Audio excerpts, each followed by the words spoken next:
नमस्कार, news capital express में आपका स्वागत है। शुरुआत करते हैं खास खबर के साथ। मुख्यमंत्री चौहान ने अतिवृष्टि को लेकर समस्त जिला प्रशासन से चर्चा कर आवश्यक निर्देश बैठक में एससीएस राजेश राजौरा में प्रदेश में वर्तमान और आगामी दिनों में वर्षा की स्थिति और एसडीआरएफ एनडीआरएफ सहित सुरक्षा बलों की स्थिति से अवगत कराया। बैठक में एससीएस एन मिश्रा ने प्रदेश के बांधों में वर्तमान जल स्तर वहां से छोड़े जा रहे पानी की जानकारी से अवगत कराया। नर्मदापुरम और भोपाल संभाग में अभी भारी बारिश की आशंका नहीं है।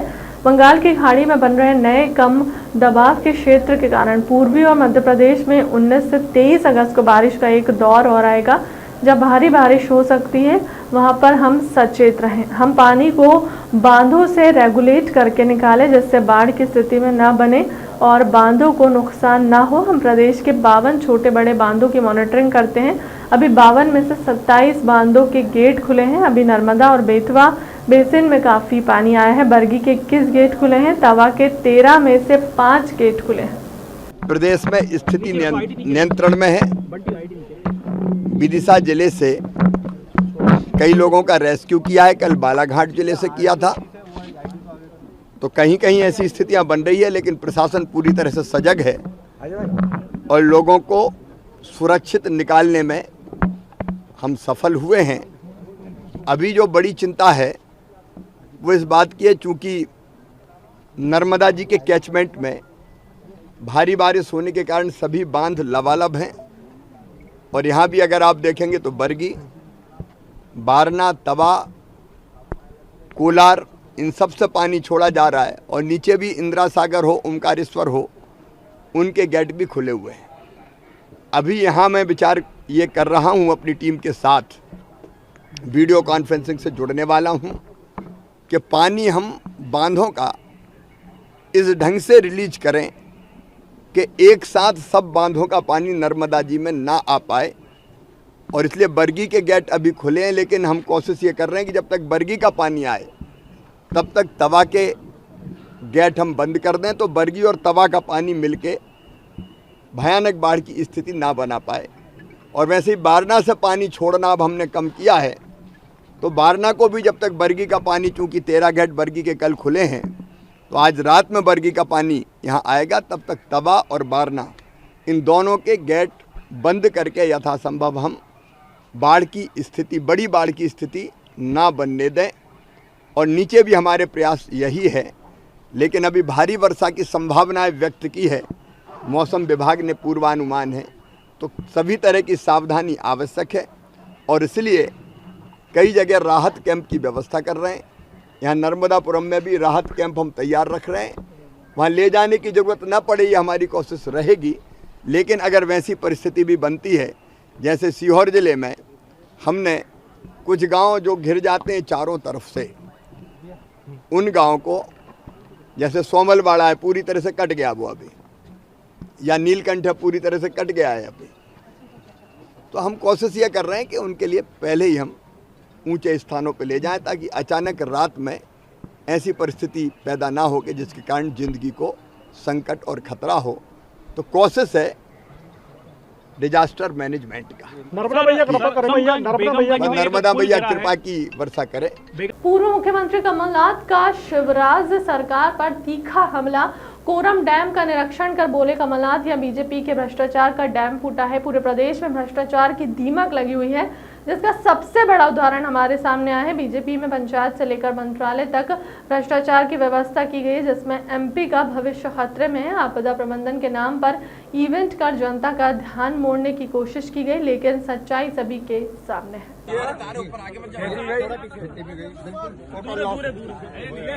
तो आगे भी खेती नहीं होती, क्योंकि यहाँ तो सब पत्थर आ गए।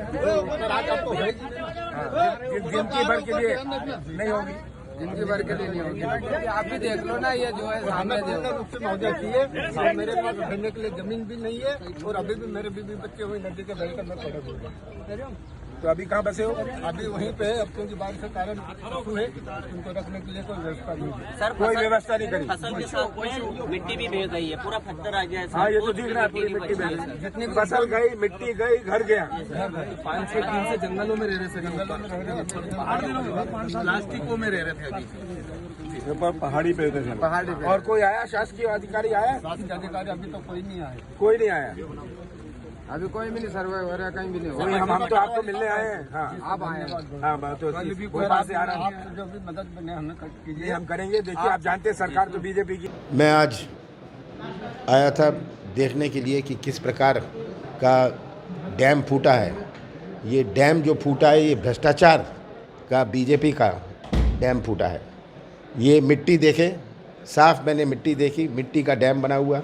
मैं लोगों से मिला जो प्रभावित हुए, जिनकी ज़मीन गई है, फसल गई है, घर गए हैं, जो आज जंगल में घूम रहे हैं, इनकी कोई प्रबंध नहीं। पूरे प्रदेश में भ्रष्टाचार की दीमक लगी हुई है और ये एक उदाहरण है इस दीमक का। हर ज़िले में भ्रष्टाचार की जो व्यवस्था बनाई है, पंचायत से लेकर मंत्रालय तक, इससे मध्य प्रदेश का भविष्य बहुत बड़े खतरे में है। मध्य प्रदेश आज भ्रष्टाचार की पटरी पर चल रही है। लगातार 3 मंत्री मौके पर देखे गए थे, आप कह रहे थे कि 16 महीने के बाद ये केवल नाटक, नौटंकी, इवेंट मैनेजमेंट का जो ये करते हैं जनता का ध्यान मोड़ने के लिए, पर जो सच्चाई है ये तो सबके आंखों के सामने है। बीजेपी अपनी पीठ थपथपा रही है पानी निकालकर। पानी निकालने की आवश्यकता क्यों हुई? अगर सही डैम बना था तो पानी निकालने की आवश्यकता क्यों हुई? ये तो पहली बारिश थी, इसकी कोई डैम में नहीं है। पता नहीं कितने और डैम फूटेंगे, पता नहीं कितने पुलिया फूटेंगे अगले 1 साल में। आप जल्द ही कह रहे हैं कि कांग्रेस की सरकार आने वाली है। 14 महीनों में कांग्रेस की सरकार आएगी। हमने प्रयास किया था अपने कार्यकाल में कि मध्य प्रदेश का एक ऐसा चेहरा बनाए, विश्वास का चेहरा बनाए। अब मध्य प्रदेश में मुझे पूरा विश्वास है, जो जनपद के चुनाव हुए, जो सरपंच के चुनाव हुए, जो जिला पंचायत, जो नगर परिषद, नगर पालिका के प्रसाद चुनाव हुए, किस प्रकार से इन्होंने पुलिस, पैसा और प्रशासन का उपयोग किया, ये इसकी आवश्यकता पड़ी क्योंकि बीजेपी को समझ आ गई कि उनके पास जन समर्थन नहीं है। सर, सारथी को पेटी कॉन्ट्रैक्ट दिया गया था। ये पेटी कॉन्ट्रैक्ट ये तो तय थी पहले से। पहले एक दिल्ली की कंपनी को दे दो और वो सारथी को दे दें। अब सारथी के मालिक कौन है, सारथी के पार्टनर कौन है, ये सब खुलासा होगा इसका। आज भारतीय राजनीति के युग पुरुष अटल बिहारी वाजपेयी की पुण्य प्राप्त कर उन्हें श्रद्धा सुमन अर्पित किए गए। अटल जी ने कहा कि कमल खिलेगा। आज पीएम मोदी के नेतृत्व में पूरे देश में कमल खिल रहा है। स्वतंत्रता दिवस के मौके पर पूरे देश में आज़ादी की अमृत महोत्सव मना रहे हैं। पीएम मोदी के नेतृत्व में 25 वर्ष में आगामी नए भारत की नींव रखी जाएगी। भारत अब 100वीं वर्षगांठ मनाएगा तो भारत विश्व गुरु बनेगा। तेज बारिश के बीच भी पूरे प्रदेश में बीजेपी कार्यकर्ताओं के साथ आम लोगों ने तिरंगा फहराया। प्रदेश में 64,000 बूथों पर मनाया गया। हमने बाइक चलाई या वह आनंद बहुत अलग है। गिरते पानी से कारगिल जैसा उत्साह दिखा। मैं भी जनता के साथ बाइक पर निकला था। कमलनाथ का पूरा डैम का दौरा था। वो कह रहे हैं कि जो डैम है वो भ्रष्टाचार से बना हुआ है और जो लोग प्रभावित हुए हैं भ्रष्टाचार, ये बीजेपी के भ्रष्टाचार से डैम फूट रहा है। देखिए, भारतीय जनता पार्टी के हमारे संवेदनशील लोकप्रिय मुख्यमंत्री को मैं बधाई देता हूं और मैं इस बात के लिए धन्यवाद करता हूं कि जब 11 तारीख को ये जानकारी मिली कि डैम के अंदर लीकेज हो रहा है, इतिहास में ऐसा कोई मुख्यमंत्री जो तत्काल जब सूचना ये मिलती है कि लीकेज है, डैम टूटा नहीं था, लीकेज था, लीकेज के बाद तत्काल सक्रिय होकर के जिस प्रकार से आपदा प्रबंधन में उन्होंने भूमिका निभाई और भारतीय जनता पार्टी के कार्यकर्ताओं को भी, आपको लगेगा भाजपा के कार्यकर्ताओं का लेना देना, लेकिन जब ये लग रहा था कि लीकेज हुआ है तो कोई इस प्रकार की घटना दुर्घटना हो सकती है, तो लोगों को अलर्ट करना, प्रशासन शासन को लेकर के माननीय मुख्यमंत्री कंट्रोल रूम बना करके बैठ जाना और कैसे उस पानी को, जो इतनी बड़ी मात्रा में जो जल स्तर बढ़ रहा था, उसको कैसे हम उसका प्रबंधन किया जा सकता है। मैं ये कह सकता हूं, भारत के इतिहास में, मध्य प्रदेश के इतिहास में इस प्रकार का कुशल प्रबंधन कि इस प्रकार की कोई बड़ी दुर्घटना घट सकती थी, उससे कैसे बचा जा सकता है, ये माननीय मुख्यमंत्री ने बेहतर तरीके से कुशल प्रबंधन किया। कमलनाथ जी को जरा इस पर भी ध्यान देना चाहिए। एक बात, अगर डैम के अंदर कोई इस प्रकार की बातें अगर हुई हैं कि वो सीपेज क्यों हुआ, लीकेज क्यों हुआ, इसके लिए सरकार ने संवेदनशीलता के साथ 4 सदस्यीय कमेटी बनी है। उसकी गंभीरता से जांच होगी। चाहे डैम बनाने वाले हों, चाहे डैम के अंदर मॉनिटरिंग करने वाले लोग हों, या कोई भी अधिकारी हो, जो इसके लिए जिम्मेदार होगा उस पर कड़ी से कड़ी बैठक है। भारतीय जनता पार्टी के हमारे सभी सम्मानित जिलाध्यक्ष, जिला प्रभारी, हमारे माननीय सांसद, माननीय विधायक और हमारे जो बूथ विस्तार अभियान के जो जिले के इंचार्ज महामंत्री थे, उनको भी बुलाया है।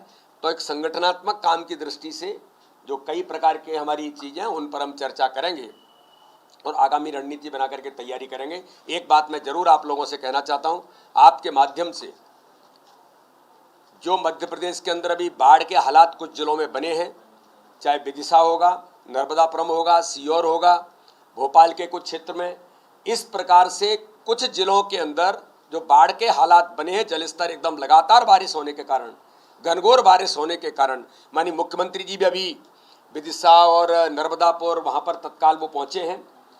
लेकिन मैं सभी कार्यकर्ताओं से, भारतीय जनता पार्टी के एक एक कार्यकर्ता से अपील करना चाहता हूँ आपके माध्यम से कि हम सब लोग सक्रिय होकर के, वैसे हम सब लोग सक्रिय हो गए हैं, लेकिन मैं विशेष अपील करना चाहता हूँ कि जहाँ पर भी बाढ़ के ऐसे कुछ हालात बन रहे हैं तो लोगों की मदद करने के लिए, और सभी कार्यकर्ता अपने अपने क्षेत्रों में, अपने अपने स्थानों पर जहाँ जैसी संभव मदद हो सकती है, सरकार हमारी सक्रियता के साथ लगी है, पूरा प्रशासन लगा है, पूरा शासन इस काम में लगा है, लेकिन कार्यकर्ता भी इसमें सहयोगी की भूमिका में आकर के हर स्थान पर, हम कहीं कोई ऐसी परेशानी न हो, अगर लोगों को कोई जरूरत है तो हमारे कार्यकर्ता खड़े होकर के वहाँ मदद करने की अपनी भूमिका में आए। ये मैं सभी कार्यकर्ताओं से आपके माध्यम से अपील करना चाहता हूँ। का जो लक्ष्य तय करके हम देश के अंदर आगे बढ़े हैं, माननीय प्रधानमंत्री जी के नेतृत्व में, और पूरे भारतवासियों के लिए, केवल एक व्यक्ति के लिए नहीं, जो माननीय प्रधानमंत्री ने कल कहा था कि सबका साथ, सबका विकास, और बाद में देश के अंदर चलते हुए सबके विश्वास के साथ, सबके प्रयासों से हम आगामी 25 वर्षों का भारत के नए निर्माण में जिस प्रकार से हम सबकी भूमिका बनेगी, उस दिशा में संकल्प लेकर हम आगे बढ़ेंगे। और जब 100 वर्ष भारत की आज़ादी के होंगे, तब भारत, जो स्वामी विवेकानंद ने कहा कि विश्व गुरु एक दिन ये भारत बनेगा, तो जरूर माननीय प्रधानमंत्री जी के जो प्रयास और उन्होंने जो शुरुआत की है, भारत जरूर विश्व गुरु बनेगा, इस संकल्प के साथ हम आगे बढ़ रहे हैं। और ऐतिहासिक तौर पर भारतीय जनता पार्टी के कार्यकर्ताओं ने भी, मैं बधाई देता हूं, सारे मध्य प्रदेश के हमारे कार्यकर्ताओं को शुभकामनाएं देता हूं। मैंने देखा है कि घनघोर बारिश के बाद, मैं भी अपने संसदीय क्षेत्र में 3 दिन लगातार था, घनघोर बारिश हो रही थी, आज भी बारिश हो रही है, लेकिन तिरंगे के सम्मान में, तिरंगे की आन और बान शान में हर नागरिक, हर कार्यकर्ता, हर नौजवान जिस प्रकार से तिरंगे को लेकर के मैदान में उतरा, गांव-गांव के अंदर मैंने देखा कि मैं ग्रामीण क्षेत्र में गया तो हमारे हितग्राही तिरंगा लेकर के प्रधानमंत्री आवास पर ध्वज लहरा रहे हैं। मैं भी कई घरों में गया जो माननीय प्रधानमंत्री की योजनाओं से, माननीय मुख्यमंत्री की योजनाओं से लाभान्वित लोग थे।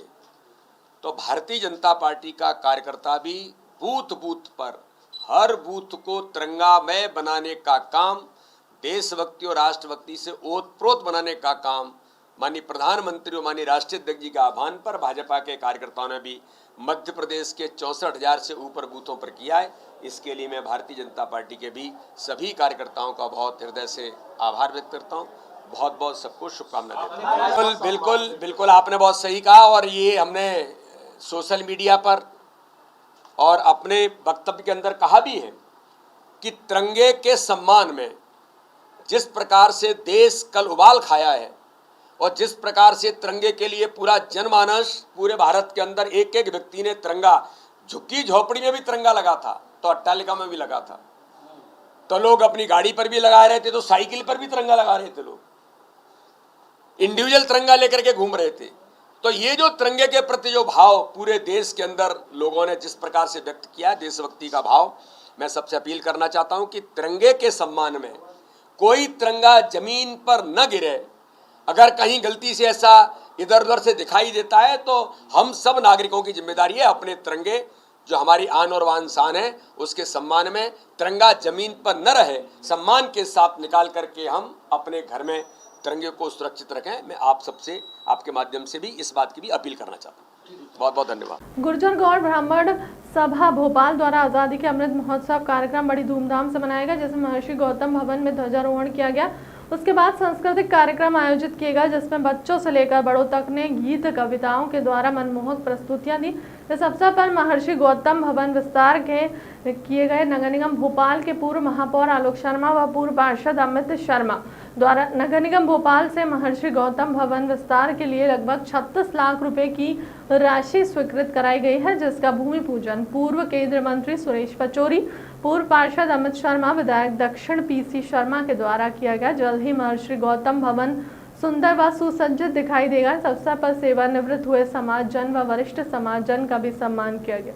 प्रसन्नता की बात है कि जहां हम पूरे देश में हर्ष और उल्लास के साथ स्वतंत्रता दिवस की 75वीं वर्षगांठ मना रहे हैं, वहीं गुर्जर गौड़ ब्राह्मण सभा का यहाँ आयोजन किया गया है और उसमें हम लोग ये तय कर रहे हैं कि समाज में व्याप्त यदि कोई कुरीतियाँ हैं तो उसे कैसे दूर करें, समाज का उत्थान कैसे हो और सब लोग मिलजुल कर कैसे रहें। सर 36 लाख का आज भूमि पूजन हुआ, कितने दिन में ये तैयारी हो जाएगी पूरी?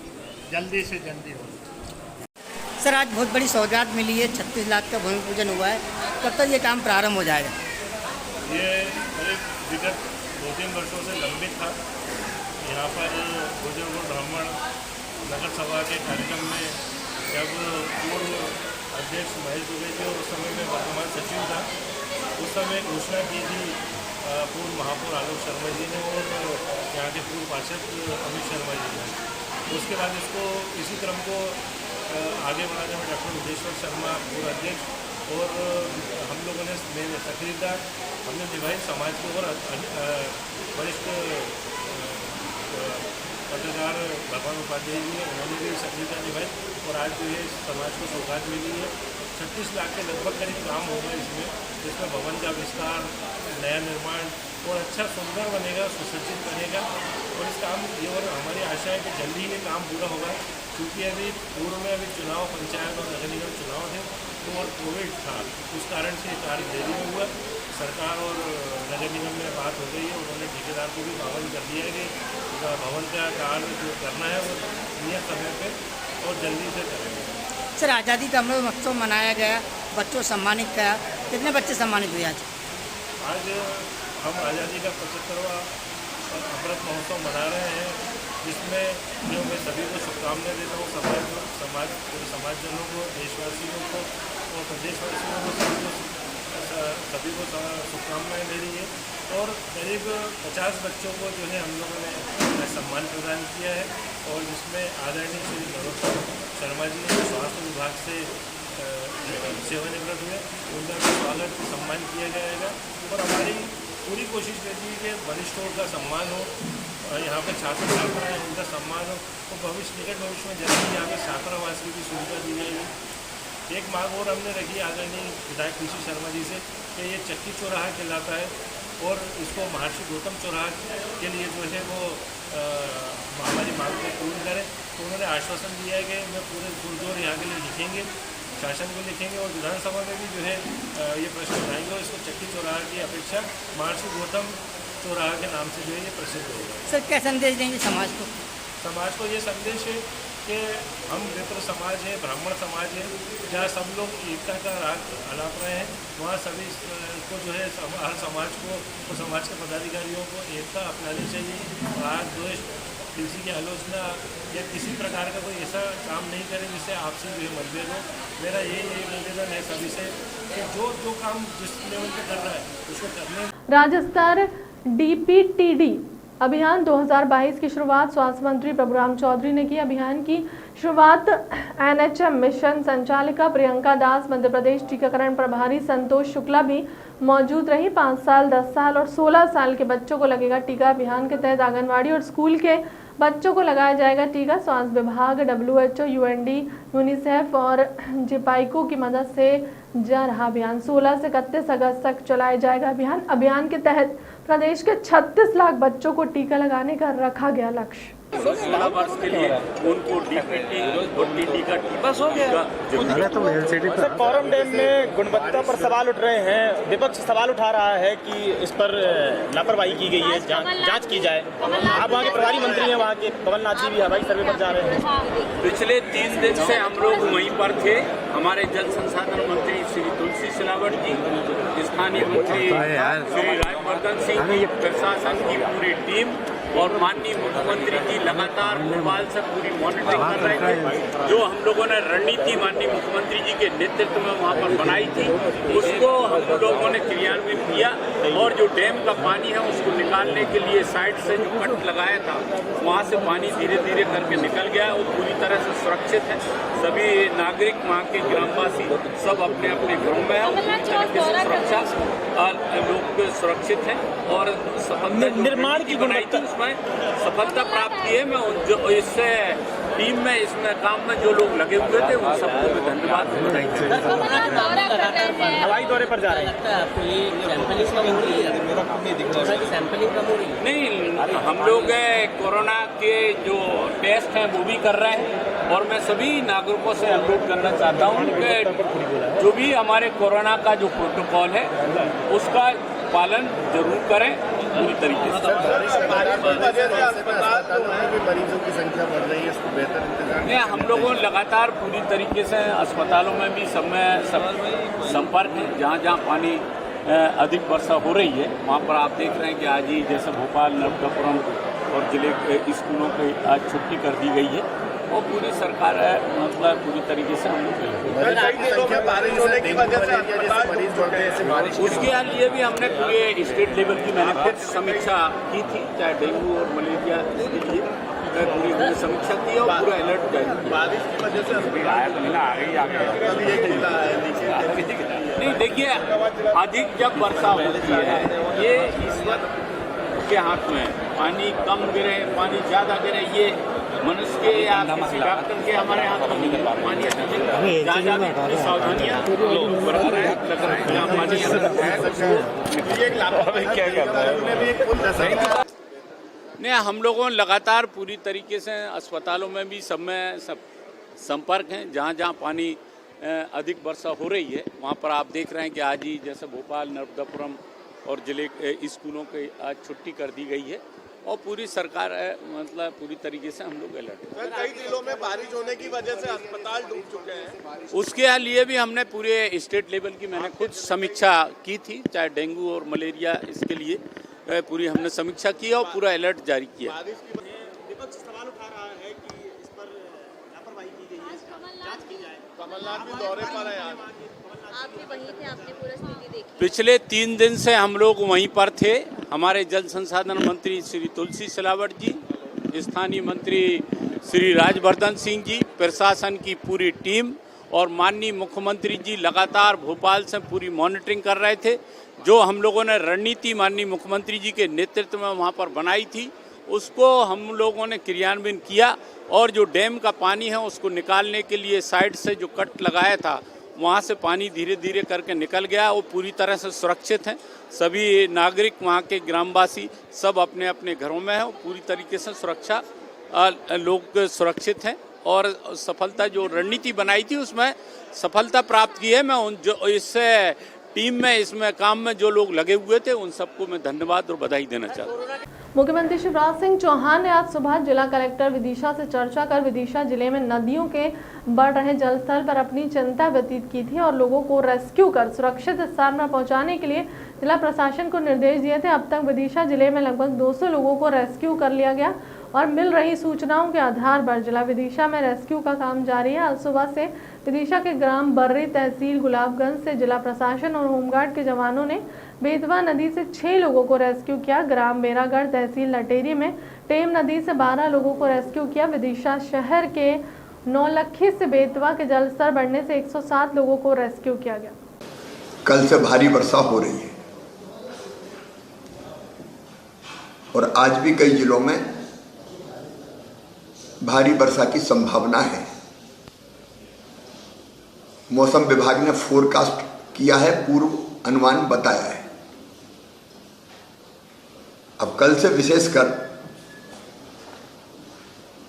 भोपाल, विदिशा, नर्मदापुरम, अशोकनगर, गुना, सागर, ऐसे अनेकों जिलों में और विशेषकर नर्मदा जी के कैचमेंट एरिया में मंडला डिंडोरी से लेके जबलपुर नरसिंहपुर तक, हरदा नर्मदापुरम से लेके सीहोर और रायसेन में भी काफी बारिश हुई है और इसके कारण हमारे सभी बांध भर गए हैं। अभी बरगी के गेट भी खुले हैं, बारना के, तवा के, भोपाल में कोलार के गेट भी खोलने पड़े हैं और इसके कारण नर्मदा जी का जल स्तर खतरे के निशान को छू रहा है। हमारा हर संभव प्रयास है कि हम इन बांधों से पानी रेगुलेट करके निकालें, नियंत्रित तरीके से निकालें। इसलिए कोशिश ये होगी कि जब बरगी का पानी नर्मदापुरम, सीहोर और रायसेन जिले में पहुंचे तब हम तवा या बारना की गेट यथासंभव बांधों के गेट बंद कर हम या तो पानी निकलने से रोकें या कम पानी निकालें। लेकिन चूंकि आज भी भारी वर्षा की संभावना है और इसलिए अगर एक साथ बांधों में पानी आया, बांधों का पानी आया तो जल स्तर काफी बढ़ने की संभावना है। हमारा हर संभव प्रयास है कि रेगुलेट करके पानी निकाले और भारी बाढ़ की स्थिति निर्मित ना हो। लेकिन मेरी अपील है उन सभी प्रदेशवासियों से, उन जिलों के जहां नर्मदा जी या अन्य नदियों का पानी, जैसे विदिशा में बहा सगड़ का पानी बांध से निकालना पड़ेगा, तो कुछ गांवों में बाढ़ की स्थिति निर्मित होगी। मेरा सभी प्रभावित जिले के बहनों और भाइयों से निवेदन है, सावधानी जरूर रखें। मैं स्थिति पर लगातार नजर रखे हुए हूं। सभी जिलों के कलेक्टर, एसपी मेरे संपर्क में हैं। जहां पानी ज्यादा बढ़ने की संभावना है वहां एसडीआरएफ की टीमें भेज दी गई हैं, अलग अलग स्थानों पर रवाना की गई हैं। मैं एक ही आग्रह करना चाहता हूं कि आप प्रशासन की बात जरूर माने और प्रशासन अगर ऊंचे स्थानों पर जाने को कहें तो अपने घर खाली करके कृपया करके ऊंचे स्थानों पर जाएं। आपकी जिंदगी हमारे लिए सबसे ज्यादा महत्वपूर्ण है। और एक बात और ध्यान रखें कि मूक पशुओं को भी गांव में ना छोड़ें। जब आप जाएं तो उनको खोल के उनको भी साथ ले जाएं। हर संभव प्रयास होगा कि स्थिति विकट ना बने, लेकिन आपके सहयोग की आवश्यकता है। मैं निरंतर हर जिले में बात कर रहा हूं, स्थिति पर नजर रखे हुए हूं। सरकार और प्रशासन आपके साथ है। आज़ादी के 75 साल बाद भी हालात बद से बदतर। बरसिया के ग्राम पोलासगंज कोटरा चोपड़ा पंचायत का मामला समाजसेवी नल्लू लाल कुशवाहा को मरने के बाद भी नसीब नहीं हुई। 2 गज जमीन ग्रामीणों ने लकड़ियों की बल्ली का शेड बनाकर किया अंतिम संस्कार। शमशान घाट तक अंतिम यात्रा निकालने नहीं है रास्ता।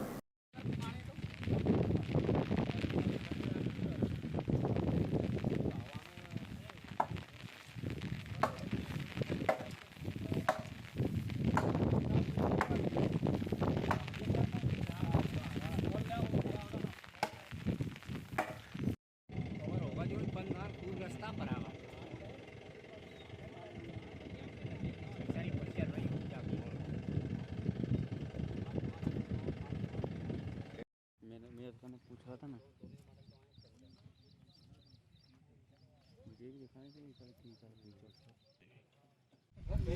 ग्राम पोलासियन शमशान घाट की ये स्थिति। यहाँ पर श्री नन्नूलाल कुशवाहा जी का निधन हो गया था, तो उनकी अंतिम यात्रा निकालने में काफ़ी समस्याएं का सामना करना पड़ा। यहाँ पर उनके मृत परिजनों के द्वारा लकड़ी का एक टेम्परेरी चद्दर सेट बनाया गया, जिससे बारिश में उनके अंतिम संस्कार में काफ़ी दिक्कत का सामना करना पड़ा। आप देख सकते हो क्या स्थिति है यहाँ का माहौल, यहाँ पर कोई व्यवस्था नहीं है। हमें अंतिम यात्रा निकालने में काफ़ी दिक्कतें आई। आप सब लोग देख सकते हैं, ये चद्दर सेट हमने किया और ये काफ़ी कीचड़ है, रास्ता भी काफ़ी ख़राब है। अपन बोलना है। मनोज कुमार कुशवाहा, ग्राम पोलासगंज, पंचायत कोटरा चोपड़ा, तहसील बैरसिया, जिला भोपाल। आज हमारे दादाजी की डेथ हो गई थी, इस कारण सब यात्रा निकालने में यहाँ पे बहुत दिक्कत समस्या आई।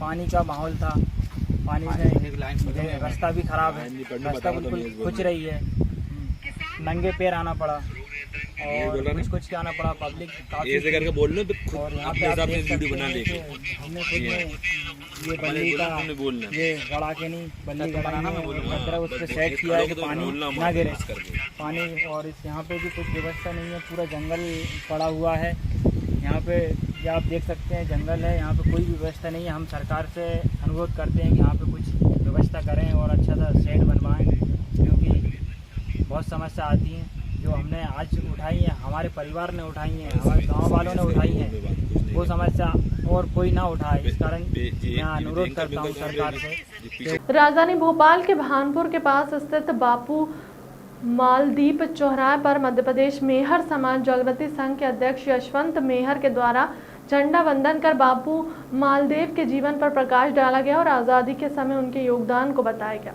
जी महोदय, आपका परिचय? मैं यशवंत सिंह मेहर हूँ, मध्य प्रदेश मेहर समाज जागृति संघ का अध्यक्ष। मैं सर्वप्रथम तो आज़ादी के अमृत महोत्सव के इस शुभ अवसर पर देश और दुनिया में जहाँ भी हमारे भारतवासी निवास करते हैं और पूरी भारतवर्ष के लोगों को बहुत बहुत शुभकामनाएं देता हूँ कि हमारे जीवन में ये हमने सुखद क्षण देखा है कि 75वां वर्ष आज़ादी का हम पर्व यहाँ बापू मालदेव राणा के विशाल चौराहे जो कि हमारे भोपाल में निर्मित है, मध्य प्रदेश की राजधानी भोपाल में निर्मित, यहाँ से मैं आप सभी को शुभकामनाएं प्रेषित कर रहा हूँ। बापू मालदेव जी के संक्षेप में मैं ज़रूर बताना चाहूँगा कि माननीय मुख्यमंत्री जी के अनुज और नगर निगम के परिषद की ओर से ये प्रतिमा यहाँ जो मेरे पीछे दिखाई दे रही है स्थापित की गई है। ये इनका जो योगदान है सिर्फ महल समाज के लिए नहीं बल्कि जो देश की आज़ादी में इनका प्रथम योगदान रहा है। तो ये हमारे जब 1947 में जब देश आज़ाद हुआ था उस समय की जो रियासतें थी उनमें 4 ऐसी रियासत थी जो कि हमारे देश का संविधान गणतंत्र स्वीकार नहीं कर रहे थे। वे थे जम्मू कश्मीर, हैदराबाद, जूनागढ़ और भोपाल। तो जो जूनागढ़ था उस जूनागढ़ को जनमत संग्रह के माध्यम से हमारे देश में समाहित करवाने के लिए वल्लभ भाई पटेल ने इनको अधिकृत किया था। उस समय ये जो नेताजी सुभाष चंद्र बोस की आरजी हुकूमत जो आज़ाद हिंद फौज है उसके सेना नायक भी थे और उन्हें इसी देशभक्ति के कारण और वहाँ के श्रेष्ठ समाज में के नेतृत्व के कारण इन्हें ये दिया गया था कि आपको जूनागढ़ जो राज्य जो हमारे देश में सम्मिलित नहीं होकर पाकिस्तान में सम्मिलित हो रहा है उसके लिए हमारे देश में समाहित करने का विशेष कार्यभार इनको सौंपा गया था। और उस समय उन्होंने एक क्रांति की थी। उस क्रांति का ही परिणाम ये हुआ कि वो वहाँ का जो नवाब एक मुस्लिम नवाब था मोहम्मद महावत खान को वो रियासत छोड़कर पाकिस्तान भागना पड़ा। और जब जनमत संग्रह हुआ तो अन्य समाजों के साथ मिलकर बापू मालदेव जी ने उस जनमत संग्रह में भारत का साथ दिलाने का आग्रह किया और वल्लभ भाई पटेल और पंडित नेहरू और उनके माध्यम से ये जूनागढ़ स्टेट स्वतंत्र होकर भारत में सम्मिलित हुआ। ये विशेष योगदान उनका है। फिलहाल क्लब तक की खबरों में इतना ही। देश दुनिया की तमाम बड़ी खबरों के लिए बने रहे हमारे चैनल के साथ। नमस्कार।